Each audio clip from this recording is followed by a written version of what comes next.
I'll start again. Sorry, people. I just muted myself. Welcome, everybody, to this second session on smart practices. My name is Maaike Rijmakers. I work for Bionext, and I will moderate this session.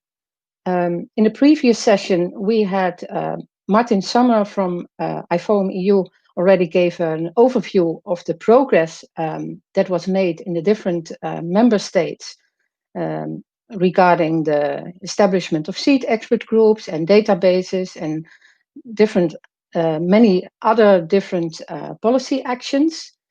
And in this session, we will zoom in a bit on smart practices in 4 countries. And hopefully you can now see the slides. Please show the starting slides. Yes, thank you.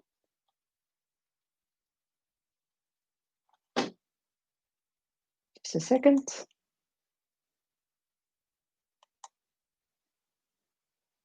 Yes, we have 4 case studies that will be presented to you, 4 speakers. The first one on a seed expert group, one on organic field trials and variety testing in Poland, one on the national seed database in Italy, and one on the central database in Spain. Before I present the first speaker to you, I would like to remind you of the fact that you can write any questions in the private chat. You see that on the right of on your screen.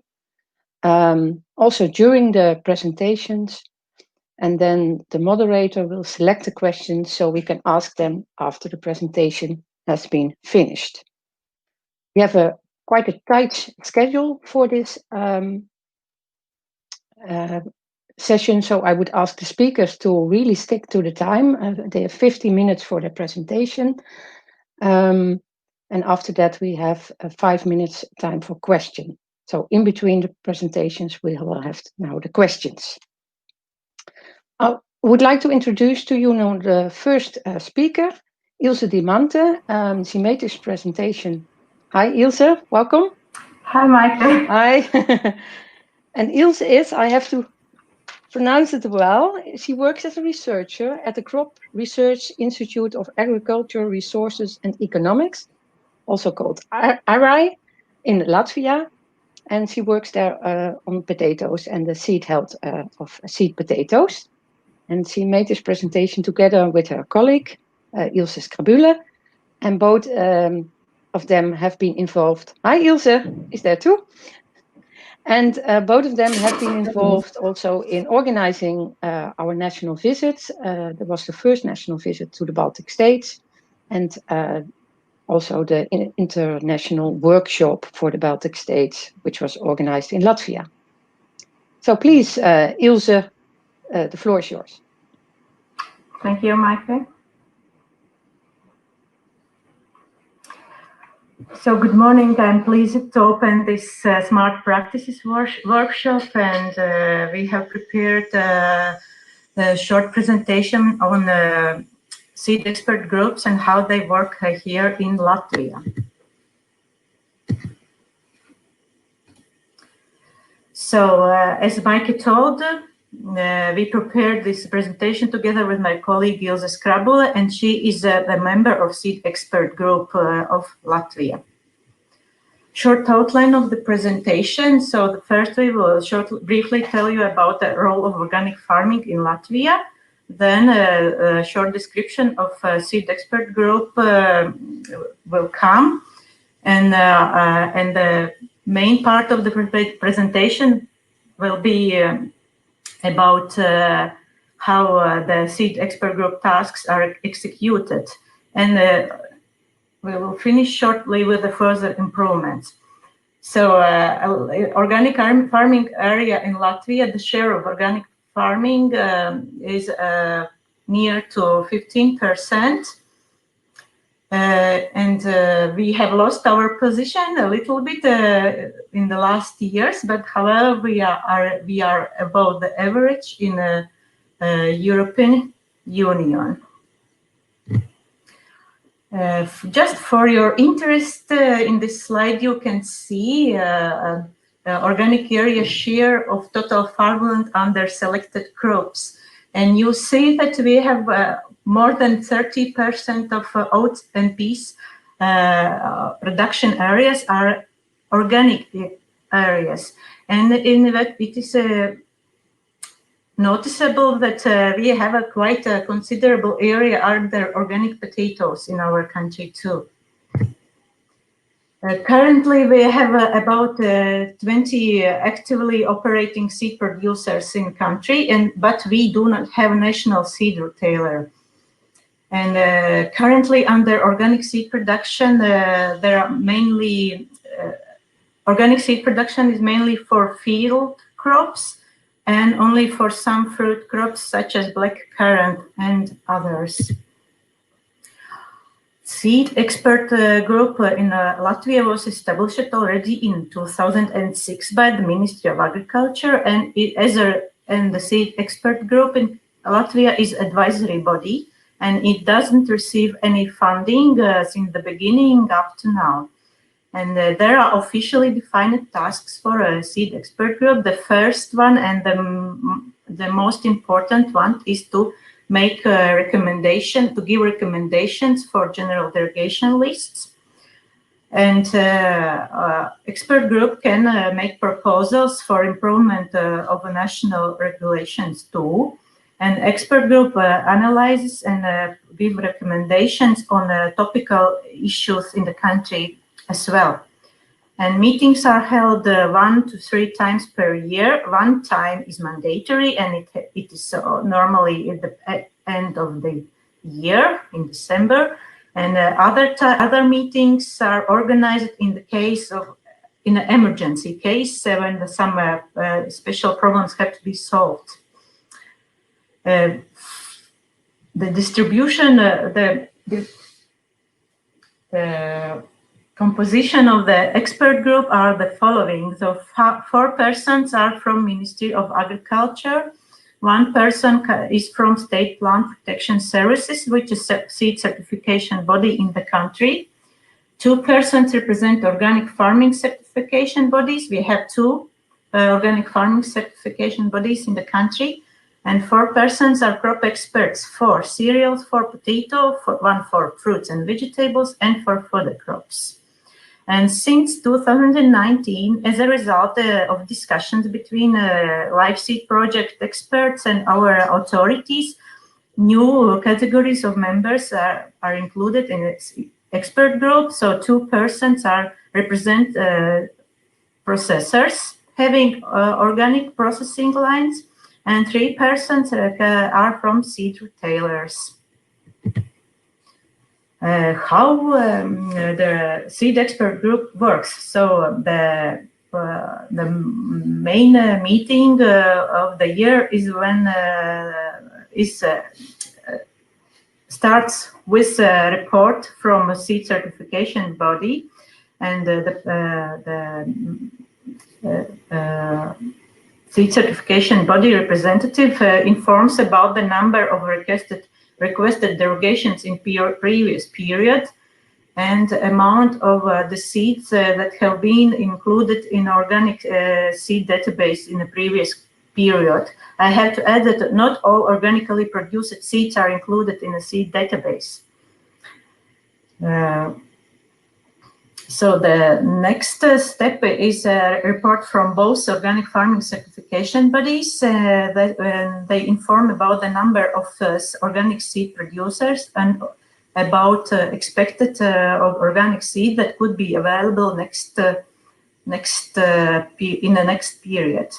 So basing on these 2 reports, or 3 reports, decisions on crops to be included in general derogation lists are made.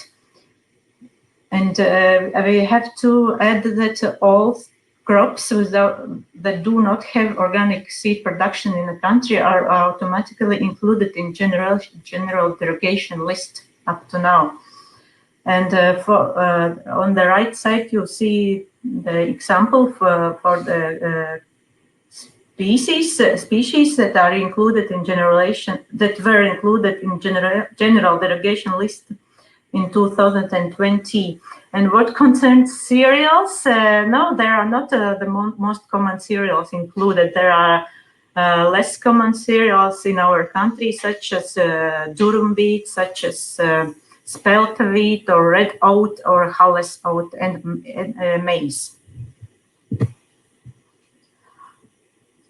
In Latvia, we have two important deadlines for application process for derogations. And these deadlines are different for each crop category. So the first one refers to seed producers, and they have to put the amount of available seed and information of available organic seed in database before the certain date. The second one, the deadline refers to seed users. So they have to apply for a derogation before the certain date. So it means that applications for derogations can be submitted only between these two dates. And you can see the period for greenhouse vegetables are very short, only 10 days, but for potato the period is much more longer. After the general derogation crop list is confirmed, it is published in the official governmental journal, and it acquires the force of law. And Seed Expert Group have made some important proposals how to improve the national regulations too. Some examples. So, basing on the Seed Expert Group proposal, the control procedures of seed producers in farms having mixed production systems were improved, and inventory of organic seed produced in the country was started in 2013. So at least now we have information on the seeds produced. Because, as I told it before, not all produced seeds are put in the seed database. Seed experts have made a proposal for state support for organic seed producers and users. And since 2020, the proposal to include in national organic seed database not only seeds certified in Latvia, but also seeds certified abroad have been confirmed. And of course, experts analyze the topical issues and give some recommendations. They have analyzed the obstacles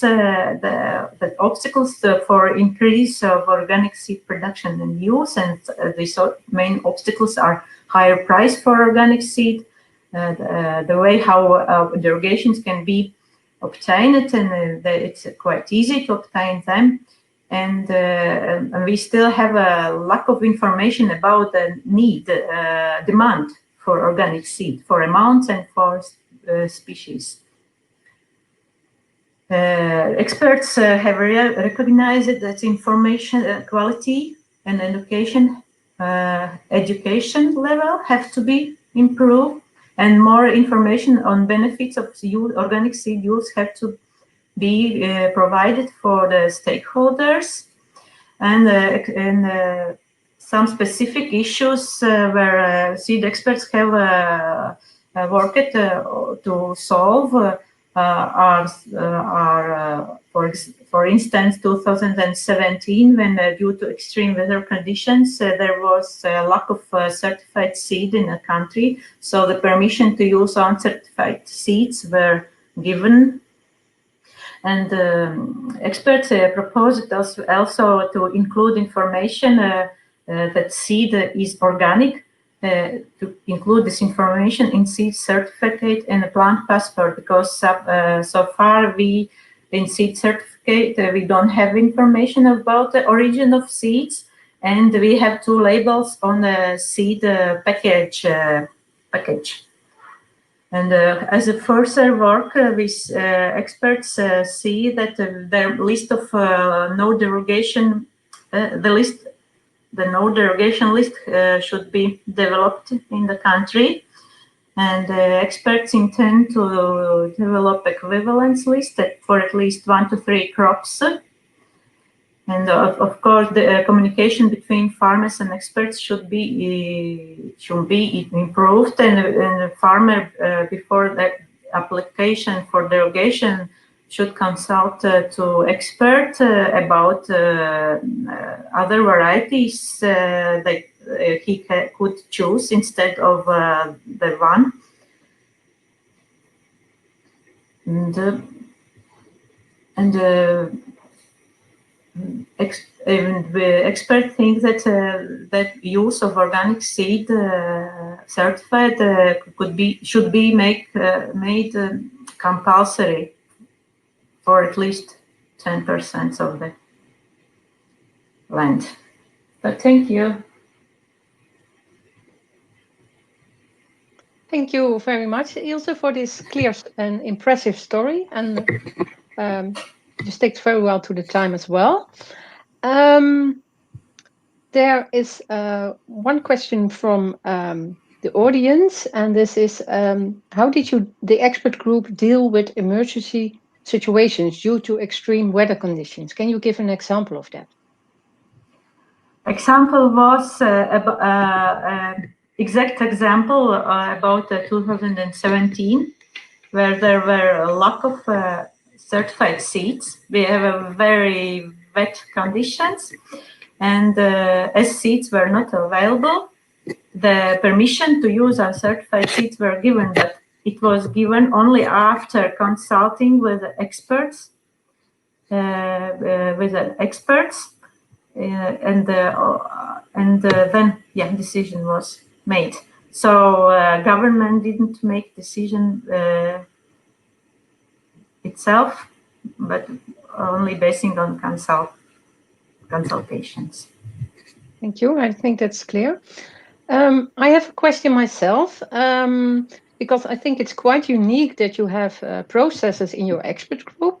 And my question is, what is their role exactly? How do they contribute to improving the use and production of organic seed?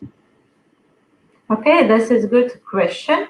Yeah, these two processors are really big processors for our country, and they have organic processing lines too, mainly for cereals. And they are interested in certain quality parameters for produce, and they are interested in the use of certain varieties. So they can, and basing on this, they provide some information to farmers about their varieties they need. So it helps to improve the amount of information about varieties are needed, and so on. Maybe my colleague can add something to this, but this is mainly about the varieties needed.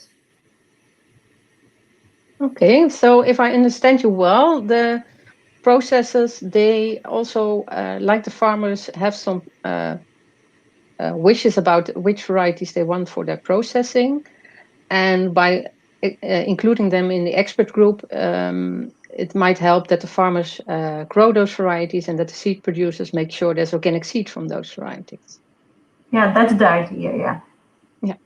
Okay, well, I think this is really a very smart practice, and we hope this will be followed up in other countries as well. I have one more question from the audience. What benefits could exist, for instance, in the microbiome for farmers to use organic seed?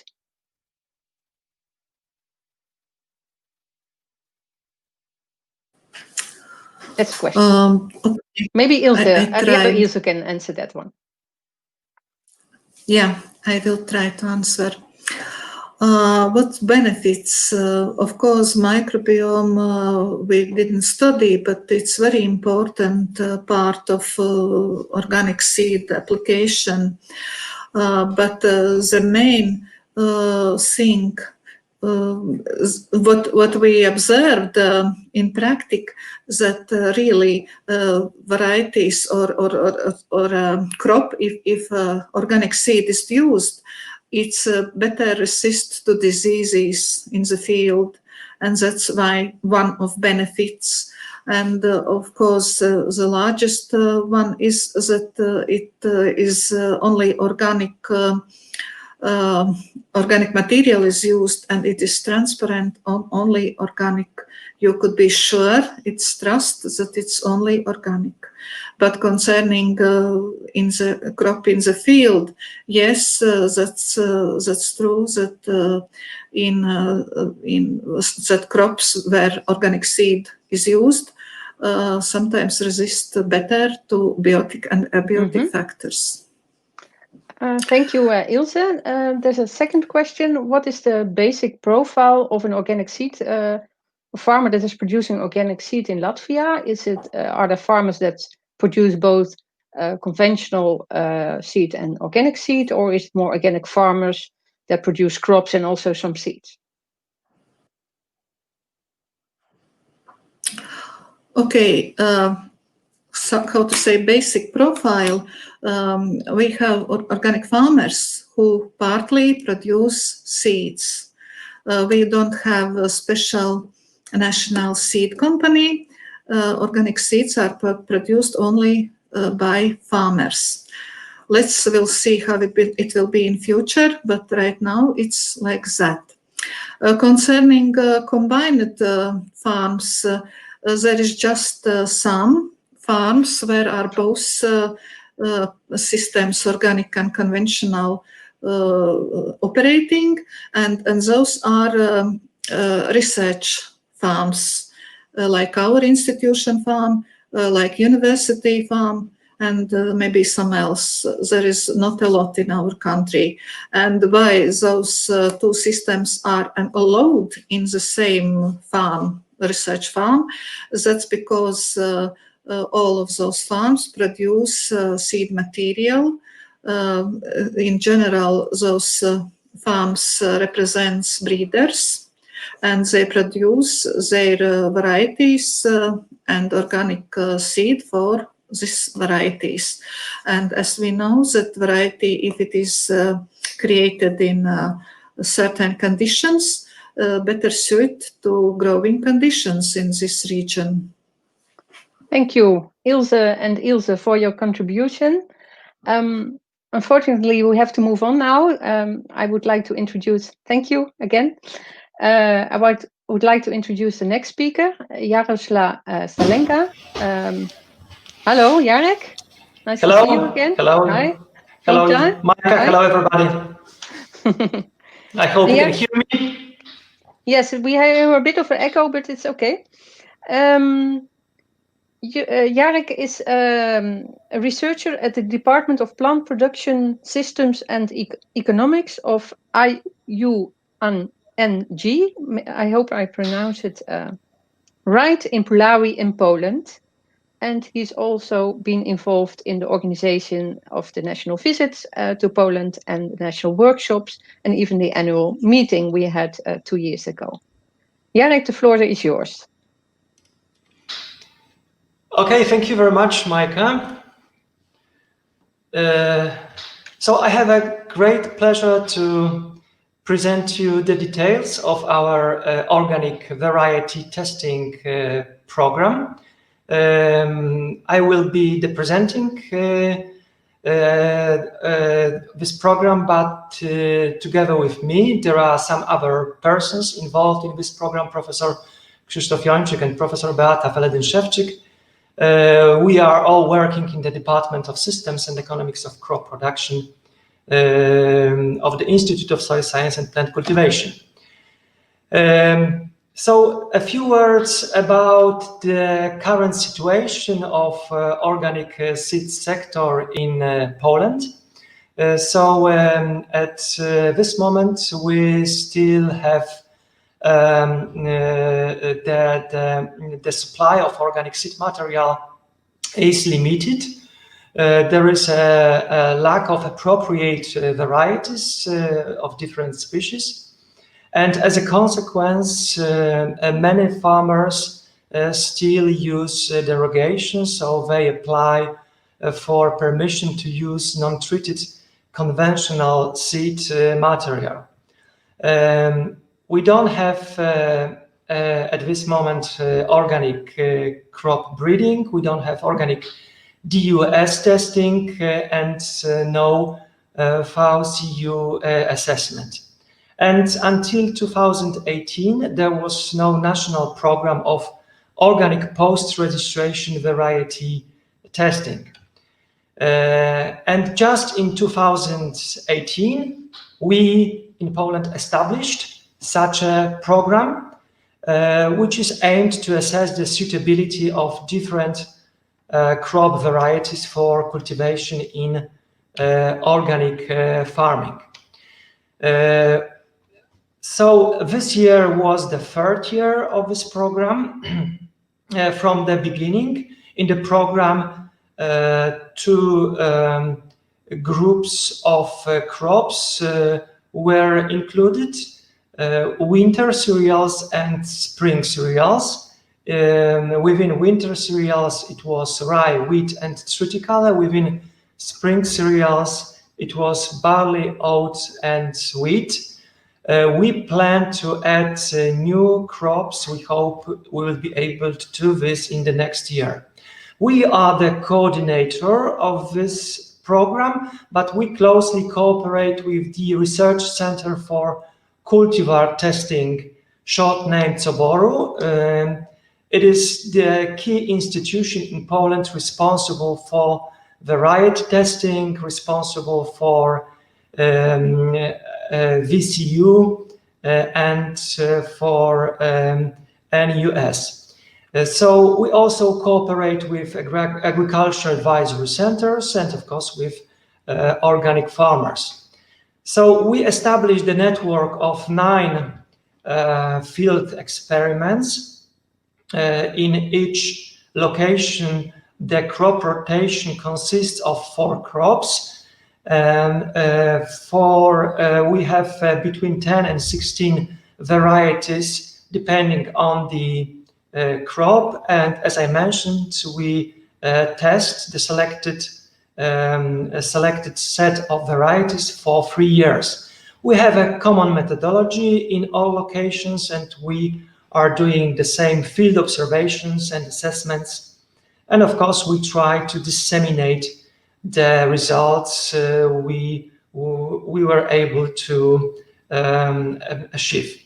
So I mentioned about crop rotation consisting of 4 crops. It is potato, spring cereals, grain legumes, and winter cereals. And since 2018, as I said, we are concentrating on spring and winter cereals.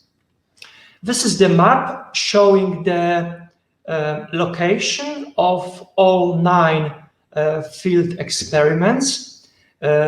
Most of them are located in the eastern part of Poland, central and southern. Unfortunately, until now, we were not able to locate the experiments in the northern and northwestern part of Poland, but we hope we'll be able to change it. And you have in this map also the locations of this Soboru stations and the departments.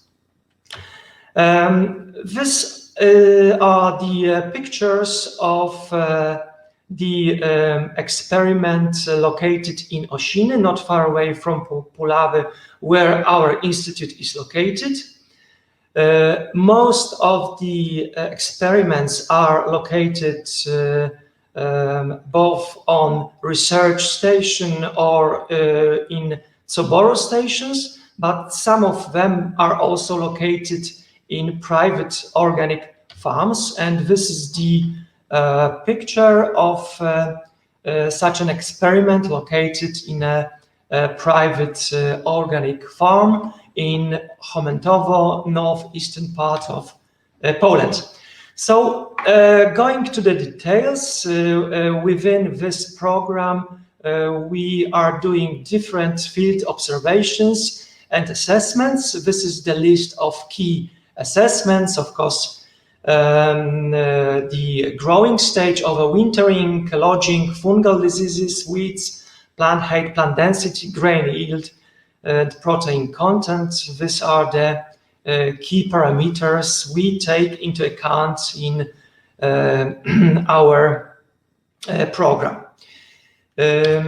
And I would like to share with you some results from this program. Here you see the yielding of winter wheat varieties, 16 varieties, and on the yellow fields, the results where the yields were higher than standard were indicated.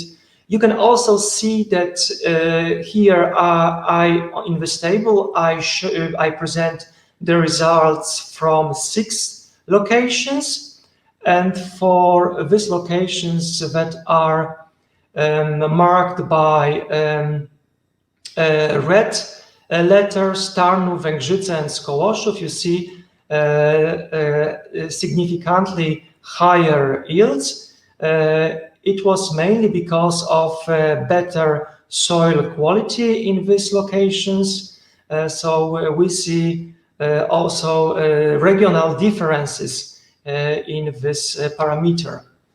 Another important parameter, important from the organic farming point of view, is the competitiveness with weeds. So we are measuring the dry matter of weeds for particular varieties, and we try to link this feature with other features. Here in this figure you see the link with plant height, and we can, not for all, but for most of varieties, there was a correlation that the higher the plant was, the better competitive was with weeds. Okay, another important parameter we take into account is the susceptibility of crop varieties to infestation by different pathogens, in this case Fusarium species, and also we assess the mycotoxins content in Grape. And here are the results from for the spring wheat varieties. So the infestation by Fusarium on grain in 3 locations, and from this table you can see also that there are significant differences between these locations, and also significant differences between particular varieties. And even if we take one variety, we can see that for one variety there are really different results in different locations. So we see quite differentiation, high differentiation of the results, not only for the yields, but also for this fungal disease infestation. Another important parameter we take into account, which is important more for the technology, for processing, is the baking value of the flour, but also the physicochemical assessment of grain. So you see the different parameters we take into account. And of course, we try to bake the bread from these varieties. Here you have the examples of the bread crumb made from 16 varieties of winter wheat. You can see differences. And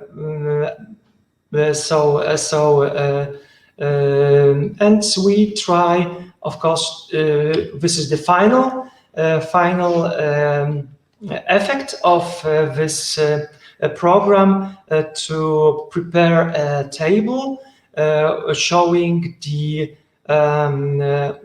most important parameters of all varieties we take into account, and to prepare a kind of a ranking. Of course, the ranking for also in particular locations. So on this base, we will be able to prepare recommendations for regions. So to select the best adapted varieties for particular regions. And the final slide to show you the dissemination. So we are very active in this point. Of course, this year was very specific, but in 2018 and 19, we organized a lot of open days for advisors, for farmers. We have a web page. We are publishing different brochures, popular publications, and we hope the program will be lasting for the next years. So thank you very much for your attention. Thank you very much, Jarek, for this impressive story and a very nice result of your field experiments. I have one question myself, because your research showed that certain varieties are performing much better under organic conditions. They have higher yield and are less susceptible to fusarium. And are those also varieties that are grown more by organic farmers already, or is this something that has to be realized in the coming years? Yes, so in fact, at this moment, when we started the program in 2018, we decided to select the varieties that, of course, were already registered, but were not yet available for farmers. So, this is not the varieties that were tested by common organic practice. We hope that, of course, the best varieties in the next years will become common. So we will have, based on the result of our results, we hope that we'll be able to disseminate this results and the varieties. Right. So you say it is new. There are new varieties that you tested. So that could be used in the coming years. Do you also have plans to do this kind of research for other crops? Yes, as I mentioned, I hope we will be ready to start the program with grain legumes in the next year. Within grain legumes, first of all, lupins and field peas. So I showed you this crop rotation, so there is a space in this crop rotation for grain legumes. So we hope we'll be able to add this new crops, grain legumes, in the next year. Okay, thank you very much. There are no questions from the audience, I think, yet. I think your story was just very clear, Jarek, and yeah, so please continue, and I think we now move to the next speaker then. As next speaker, I would like to introduce Matteo Pettiti from Rete Semi Rurali in Italy. within LIVESEED, Matteo has been involved in the development of organic heterogeneous material for tomatoes, and he is also involved in the organization of the national visit, and he is also a member of an advisory committee that is monitoring the implementation of the Italian seed database, and he will tell us more about this. Matteo, the floor is yours. Thank you, Mike. Good morning and welcome, everyone. My presentation today will be about the Italian organic seed database, which came on stream during the LIVESEED project, and I will give an overview on the database itself, the first 12 months of operation, and progress made and future perspective. So before I start talking about the database, I would just like to give a brief overview on the main activities which happened in Italy within the LIVESEED project. As Mike mentioned, we hosted together with our partner, University Polytechnical University of Marche, the national visit, during which a European LIVESEED researcher made a field visit to assess what the situation of organic seed was in the country. And the following year, we hosted a cross visit, one of the LIVESEED cross visits, in which European organic seed stakeholders and experts had the opportunity to see practical examples of organic seed production and research. And then finally, last year in September, we organized a national workshop involving Italian stakeholders, and the workshop was focused on the new organic database, which had been launched that year. And then finally, 1 year later, we contributed to producing a report on the progress made since the workshop. Just a brief overview on the Italian organic sector. As you can see, currently the organic land, utilized agricultural area represents almost 16% of the overall agricultural area, and the organic operators are just above 6% of the total agricultural operators. So the trend has been constantly increasing over the last few years. It's a very strong sector in which is going from strength to strength. With regards to organic seed use, however, the picture doesn't look as good, and the trend is quite opposite, with the use of organic seeds decreasing basically since 2008. And then parallel to this, the use of derogation from organic farmers have been steadily increasing over the last 10 years. And but we can now see that the trend is reversing, and as we will see and discuss later, this seems to be connected to the introduction of the new interactive and automated database.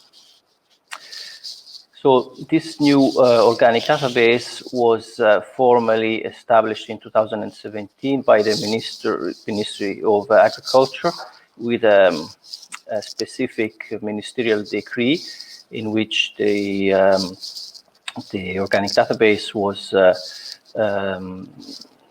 officially established, and its purpose of simplifying the derogation procedure was was assigned to it. And at the same time, the ministry established an expert group which is tasked with assigning species or subspecies to the 3 different categories, which we will see in a minute, are in line with the other European databases. So since 2017, from the establishment, then in 2018, the actual digital infrastructure of the database was set up within the existing digital infrastructure of the Ministry of Agriculture, the SEAE, and testing of the new platform was started involving ministry and all the relevant stakeholders in view of the launch, which happened in 2019. On the 1st of January, the database started to collect seed offers from suppliers, and then from the 1st of February 2019, it was fully operational for operators to access and search for availability of organic seed and ask for derogation. The database is structured similarly to other databases. We have 3 categories. There's a red list, which is equivalent to national annex or Annex 1 in other European countries. We have then a yellow list, which corresponds to the single derogation list, where species for which organic seed is available but not in sufficient quantity are listed, and depending on the availability of a particular variety sought by the farmer, the system will allow for a derogation or not. And then we have a green list, which corresponds to the general derogation group for species where no availability of organic seed is available, and derogation is granted in all cases. In the case of the yellow list, the system shows for a particular variety if there is availability of organic seed, and in case there is, the farmer or grower has to make a request through the system to the supplier.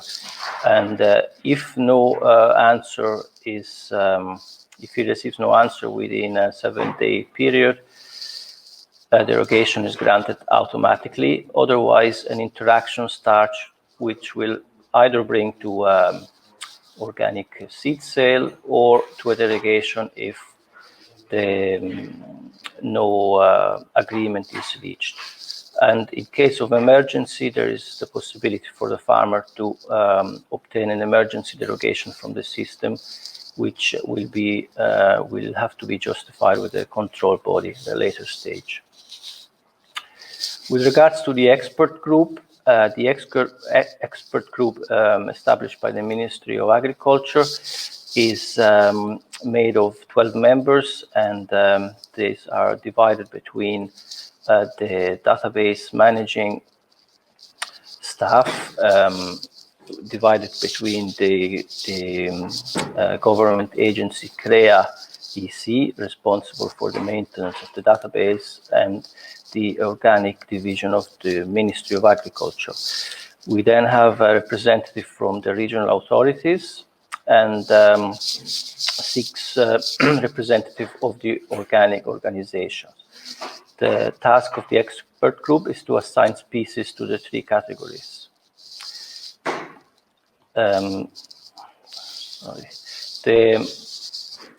The ministerial expert group is supported by a technical advisory group called Bioseme SIB, and this technical advisory group, coordinated by CREA as well, is constituted by seed companies association and also wine nursery and research agency connected to grape wine production, as well as a representative of the seed network and the biodiversity area, which in this particular case is represented by our organization, Rete Semi Rurali. The technical advisory group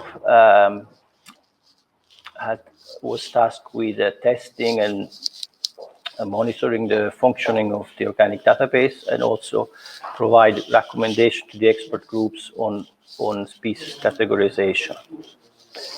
As you can see from this table, the species are divided between the three lists: the red list, the green list, and the yellow list. And the total number of species listed has been increasing since the launch of the database, and equally both on the green and on the yellow list. We, as per November 2020, we don't have any species on the red list, but this will change shortly. The main progress done during the first period of operation related to troubleshooting issues relating particularly to the registration process for farmers and operators, which was had some technical difficulties at the beginning, and was solved with improving the system, and also by providing clear instruction and guidelines on CREA-DC's website. Also, CREA-DC staff assisted farmers who had difficulties with registering and creating their account on the database. Also, the different roles and actions that could be taken between suppliers and operators were better defined in order to avoid crossover and any confusion. Then in August 2019, grape wines were added to the database, and this required quite a bit of study and work within the Bioseme technical advisory group, since this related to varieties, clones within each variety, and also rootstocks. So all possible combination of these three categories had to be taken into account and included in the system. And finally, the main progress, which was happened just at the beginning of November this year, was the decision to include 2 species on the red list starting from January next year, and particularly Lucerne and this Egyptian clover. Upcoming ideas and perspective for the organic database relate to further separating and delineating the roles of the various users of the database, so suppliers, operators, and control bodies, to improve the analytical features in cases where a derogation is forced by the farmer, and also introduce a feature whereby preventative authorization is required in case of forcing the system for derogation. Also, the inclusion of fruit trees is planned for the upcoming year, and the inclusion in the red list of durum wheat, soft wheat, and oat is being discussed at the moment. Another item which is being discussed is to introduce equivalence list within within commercial subcrops in the maize species. So in subgroups where sufficient seed is available, can be then equivalent list can be created, and if sufficient organic seed is available, then this subgroup can go to the red list. Finally, looking back at what emerged during the national workshop in the discussion with stakeholders, the main actions requested were the extension of the mandate of the BioSEME group, and which was due to end with 2020, and the ministry has extended the mandate for another 3 years. So this is good news and welcome news. And also a request was to create a specific project and framework for organic variety testing, and also it was very recently announced from the Ministry of Agriculture the new call for proposals with project relating to organic variety trials and research. This is called Piano Nazionale Sementiero Biologico, and was already happened in about 10 years ago and was quite successful. So another welcome news. And finally, the last item, that emerged at the national workshop was the request from the ministry for support in the delineation of delegated acts for the new organic regulation, and consultation with stakeholders has taken place during 2019. So before I close, I invite you to consult on LIVESEED website 2 booklets which contain some examples from Italy, success stories on organic seed production and breeding, and a booklet on pilots and incentives for boosting the use of organic seeds. And we have also 4 practice abstracts specifically drafted for the Italian contest. Thank you for attention, and I'm available for any question. Thank you, Matteo. We do have a few questions for you. The first question is, at the beginning of your presentation, you showed that organic seed use in Italy was quite high in the years from 2003 until 2008, and then it dropped dramatically. Can you say a bit more about what the reasons could be for this decrease in the organic seed use? Well, the reason for this is that at that time it looked as if derogations would be phased out, and the organic seed producer started to get ready for that scenario. But then, unfortunately, this scenario didn't happen, and now derogation will be phased out in 2035. So this kind of goes to show that if regulatory actions are put in place to phase out derogation, the market will actually adjust quite quickly. I think in the panel session this afternoon, we will have Pier Giacomo Bianchi from CREA DC, who can also elaborate on this topic, since he's been involved with the organic seeds database, and before the database, the previous system since 1989. But do you agree that this also shows that if there is enough availability on the market, and apparently this was the case in those years, that the farmers actually will use more organic seed? I cannot say for sure if this production was then totally absorbed by the market, or if derogations were still used in such high proportion. So I don't have the detailed data for to answer this question.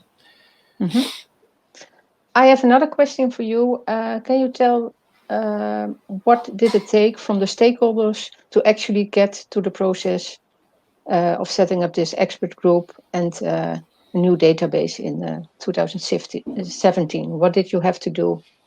What made it move the process? I think the process was mainly an initiative from the Ministry of Agriculture to become compliant with the European regulatory framework. I think there was an important role from also from the organic division of the ministry and CREA DC, which is the agency responsible for seed certification, who promoted the starting of this Bioseme technical advisory group, because they saw that it was necessary to involve seed producers and other stakeholders and proceed in a consultant fashion. So involving the stakeholder through the process would certainly benefited the successful rolling out of the new database, since they were consultant from the beginning and constantly during the process. I have another question. I remember from the time of the national visit that we were told that there's a lot more organic seed on the market than there is on the database. So it's do you think that the new database is better accessible or easier to access for seed suppliers, or are there still improvements possible there? I think the database is easy to operate from seed suppliers. They have been uploading availability from the beginning, and any technical difficulty was discussed and ironed out as it presented. Of course, there is a substantial amount of transactions in the organic seed market, which we cannot see from the organic seed database, because as you know, if a farmer is really keen to buying organic seed, he will just contact the seed company directly. He will not go through the extra step of going through the seed database. So most of the access to the seed database from farmers are done when derogation is sought. Thank you. I have one last question for you. One of the people in the audience said, we have had some experience with contaminated soil in Italy on organic fields. How can be dealt with this moving forward in order to have seeds that do not show any residues or active ingredients? I don't know if you're familiar with this case. Well, I know an example which was actually during the national visit was explained by the SEAE seed company, was that in soil where sugar beet had been grown, even if they were converted to organic for a long time. I don't remember if it was 10 years, for a very long time. with some particular seed crops, I remember pumpkin, you could still find in the seed chemical residue. So this was, I think that came to a surprise even to the seed producer, because then of course that seed could not be marketed as organic anymore. So certainly great attention should be placed in the choice of agricultural land devoted to organic seed production, and also to testing the seed produced. Of course, the analytical systems that are available today are very, very accurate and sensitive, so even a very small residue is picked up. I think this is a technical aspect which organic seed producer need to be aware of and pay attention in planning their rotations. Thank you, Matteo, for this answering these questions. We have to move forward, so I would like to introduce now our last speaker of this session, Aina Calafat-Rogers, and she's, hello, Aina, good to see you again. She's working for SEAE in Spain, which is a Spanish Society for Organic Farming, and she's an executive director there, and Aina will say something more about the Spanish database. Aina, the floor is yours. Thank you, Maike. Hello to everyone. Well, I will explain a bit about the Spanish experience on a central database fed by regional competent authorities. Actually, it's not fed by regional databases themselves. In some cases, that we have regional databases, but in most regions, we just directly feed the central database from the region. As you know, Spain has 17 regions plus Ceuta and Melilla, and we have one national database which is set in the Ministry of Agriculture, Fisheries and Food, in the Subdirection General responsible for food quality and sustainability. The ministry is in Madrid, and the registration into the database is carried out at the request of the supplier with the submission of the application for the registration to the organic competent authority of the region in which the company is located and registered, and also controlled and certified. The regional competent authority verifies the compliance with the regulation and sees that at least the last operator or the supplier are under the organic control systems. And then when the verification is done, then it will officially send the information to the Ministry of Agriculture, Fisheries and Food for its registration in the database. There's another alternative route, which is that the supplier asks, sends the application to the regional control authority or control body, and then the control body or authority sends the registration to the competent authority. But the verification is always done by the competent authority. Then two regular updating periods have been set for different species or group of species.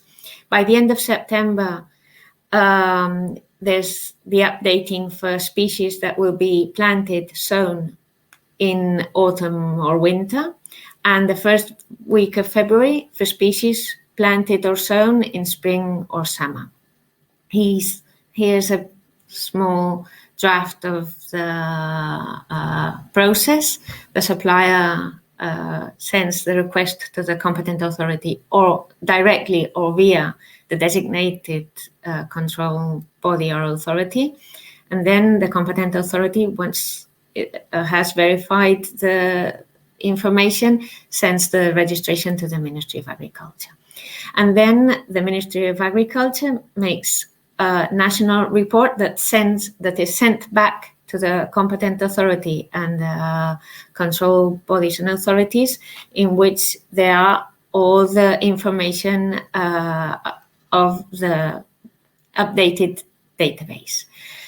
The data that has to be included in the request are those data that are set in Article 50 and 51 of Regulation 889/2008. It's the name of the supplier and its representative, if applicable, scientific name of the species, and denomination of the variety, country and region in which the variety was tested and approved for the common catalogues, the area in which the seed potatoes can be supplied with a normal delivery time, the date from which the seeds will be available, the name and code of the organic control body or authority that is in charge of the inspection, and optionally the quantity of seed and seed potato available. Now the quantity is being made not exactly compulsory, but from mid-2020, and we think that our national workshop held in 2019 in Madrid on behalf of the LIVESEED project, where the competent authority and the ministry, the central competent authority of Spain and some regional competent authorities were invited. We think that this national workshop had something to do with this, but from mid-2020, the availability of each type of seeds is updated immediately by the suppliers. So that avoids farmers phoning suppliers asking for organic seeds and getting as a response that they've run out of stock and being offered conventional seed, non-treated conventional seeds. So now the suppliers have to update immediately the availability when they run out of stock of each type of seed. In 2020, 1,056 different seeds were registered. 84% of those were vegetables. 157 different species were registered and 23 different suppliers. The evolution of the number of varieties registered in Spain in the Spanish seed database since 2004, you can see it in the graphic. As you can see, the same as in Italy, in 2007, there's a decrease because of the crisis. Then it went growing again until 2014. And in 2014, there was a decrease of the use of organic seeds and the organic registration of organic seeds in the database due to several issues. One was the economic crisis. Another one was that in some regions we had drought, so there was part of the seeds that weren't that available. Also, there were some big companies, big seed producers that stopped producing organic seeds because due to the authorizations or exceptional authorizations, some farmers had been using non-treated organic seeds, although there were some organic seeds available. And also there was a revision of the database, and all those registers that all those seeds that weren't available were taken off from the database. So from 2015, we can say that data included in the database is for real. And from 2020, we have it at updated immediately.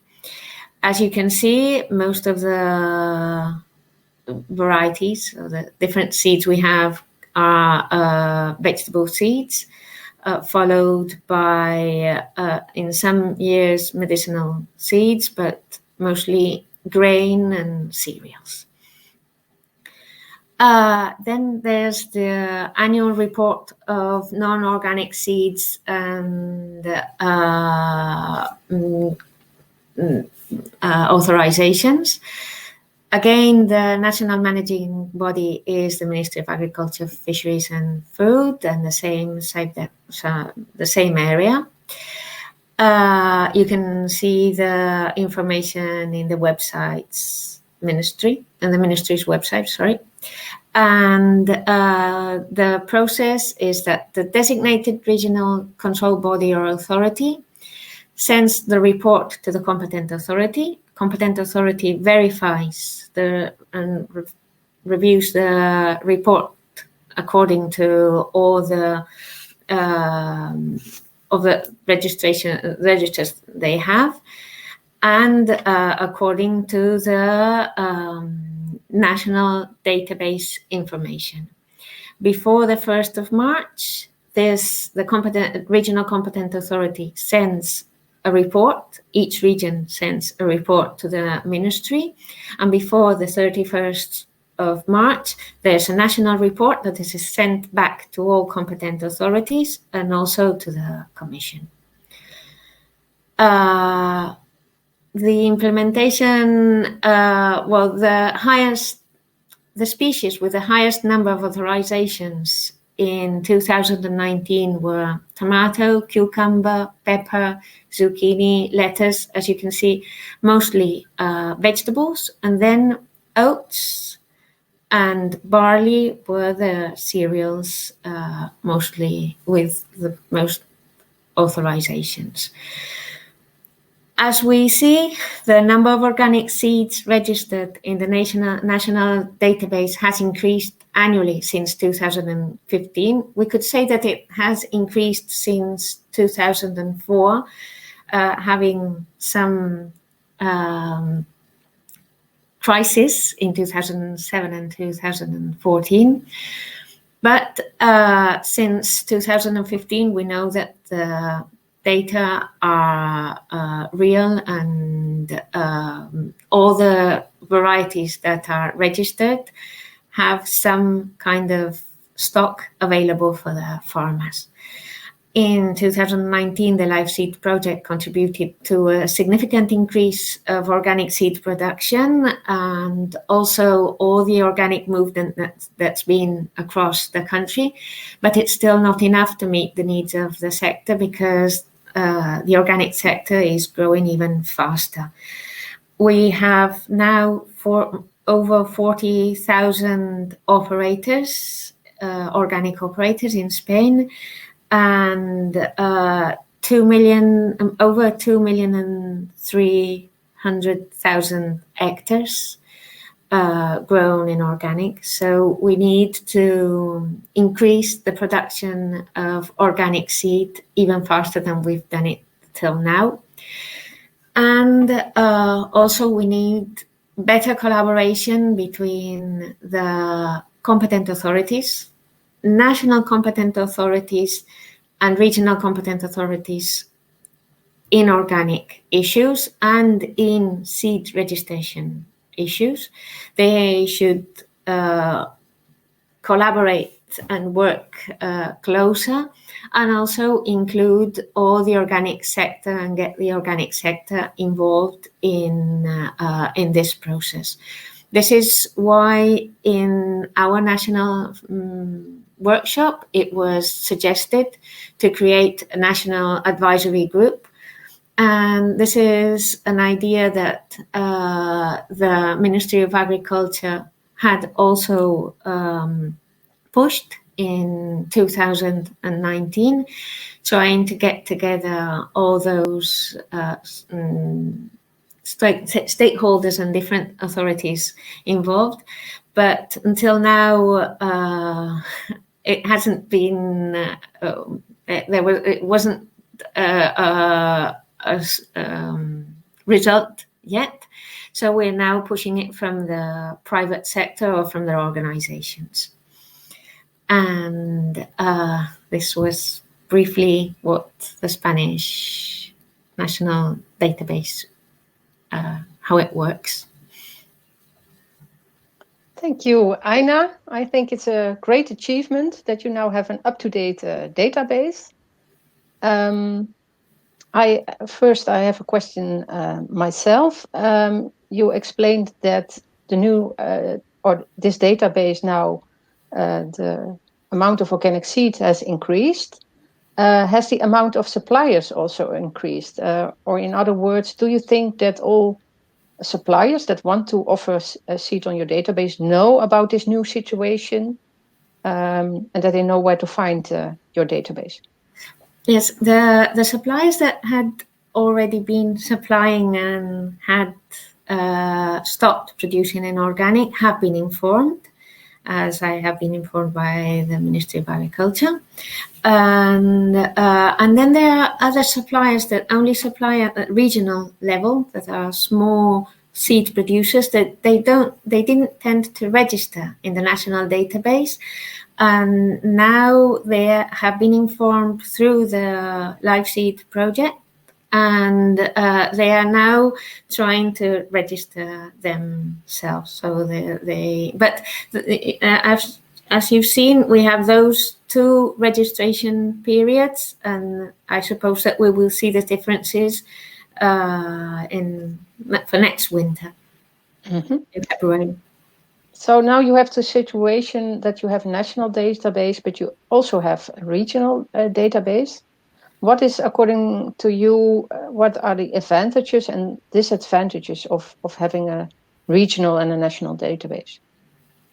Having the information regionally helps farmers to get to organize better in the region, but it's very important to have a national database and all the information centralized, because if not, it's very complicated having to search in each region who has seeds available. And actually, as I said at the beginning, we have some regional databases, but most of the regions just feed the national database and have the information on what's available in their area available for the farmers, but they don't have a proper database that you can visit or that is public and you can visit regularly. Right. They send you to the national database. Mm-hmm. And can you say something more about the role of your organization in this process?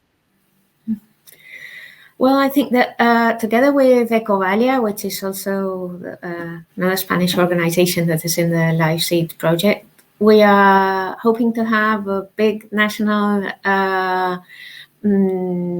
activity at the beginning of 2021, and we hope that now having all the booklets ready and translated to Spanish, because you know that Spanish people we aren't very good at English. So now we have all the booklets translated. We hope that it will help pushing all this process.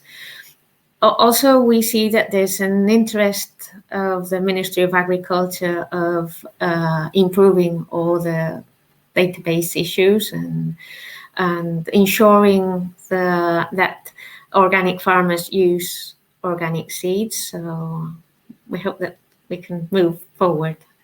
Mm-hmm. Thank you. Well, with this database, you've made a big step forward in keeping it up to date.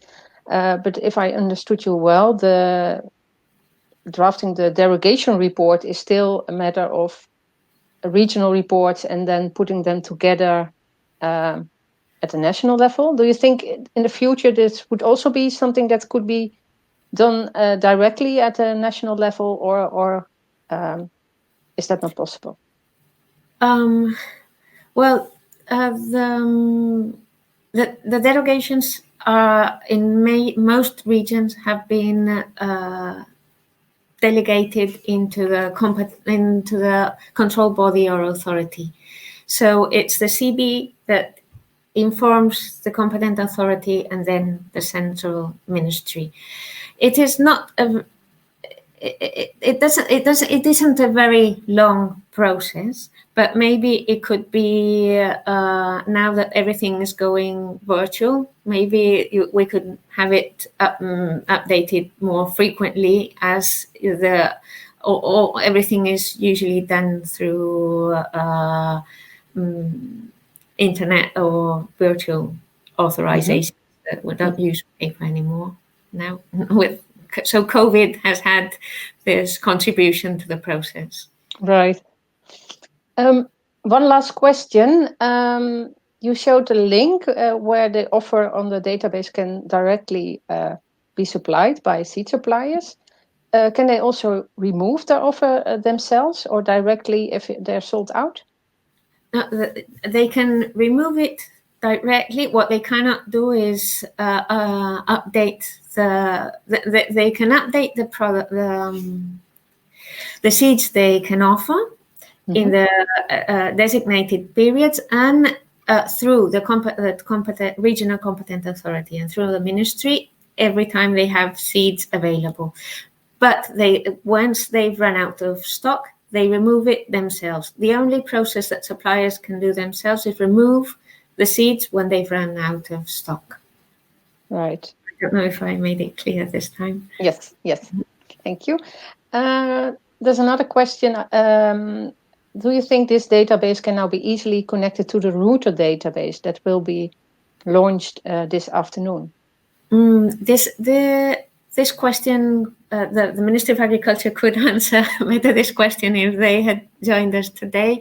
But as far as I know, it's been they've worked on it lately, so I think that they wouldn't have problems to link it because they easily can get reports out of it. So it will be just sending the information to the router database. But the technical part, I don't know it.